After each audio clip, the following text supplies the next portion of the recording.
बिस्मिल्लाहिर्रहमानिर्रहीम। Dear students, आज का जो हमारा सवाल है वो बहुत ही छोटा और बहुत ही सिंपल है।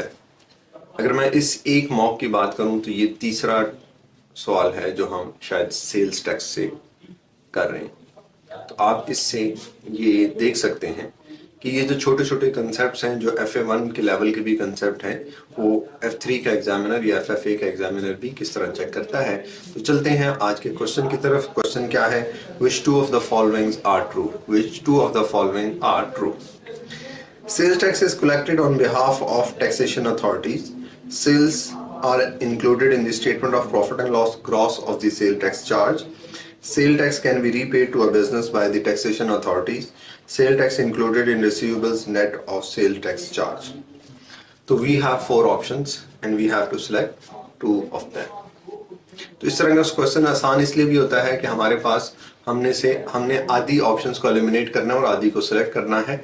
तो सबसे पहले अगर हम देखें, sale tax is collected on behalf of taxation authority. Yes, अगर आप सेल टैक्स रजिस्टर्ड बिजनेस है तो आप एज एन एजेंट काम कर रहे होंगे और एजेंट किसी के बिहाफ पे काम करता है और वो किसके बिहाफ पे काम कर रहा है? जिससे वो रजिस्टर्ड है। वो कौन है? वो टैक्सेशन अथॉरिटीज हैं। तो क्या सेल टैक्स आप टैक्सेशन अथॉरिटीज के बिहाफ पे कलेक्ट करते हैं? तो आंसर इज यस।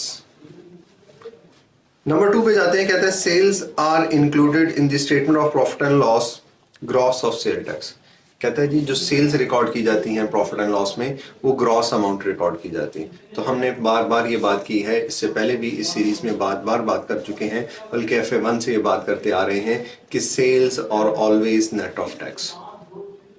देखिए, जब हमने कहा कि हम टैक्स किसी के बिहाफ पे, टैक्सेशन अथॉरिटी के बिहाफ पे कलेक्ट करते हैं, तो वो जो हमने टैक्स कलेक्ट किया है वो हमारी इनकम नहीं हो सकता, वो हमारी लायबिलिटी है। तो सेल्स ग्रॉस वैल्यू नहीं होती। ग्रॉस वैल्यू वो वैल्यू होती है जिसमें सेल टैक्स भी हो और आपकी सेलिंग प्राइस भी हो।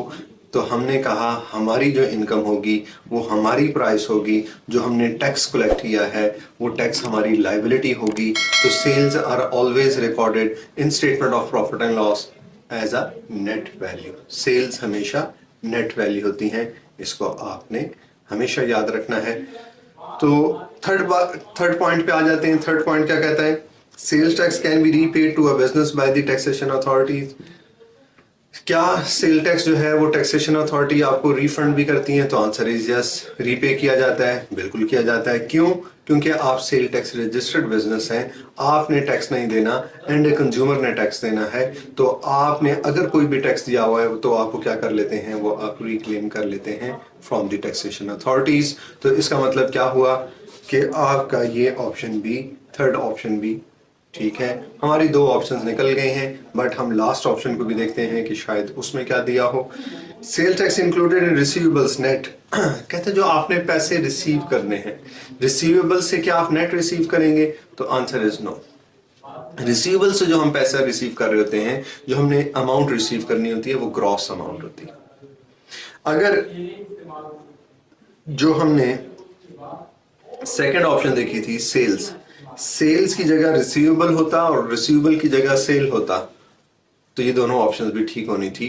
क्योंकि रिसीवेबल्स, पेएबल्स और कैश, कल भी मैंने ये बात की थी जब हम वीडियो रिकॉर्ड कर रहे थे, आपने शायद वो देख भी ली होगी कि sales purchases, sales return, purchase return और ऑलवेज नेट वैल्यूज।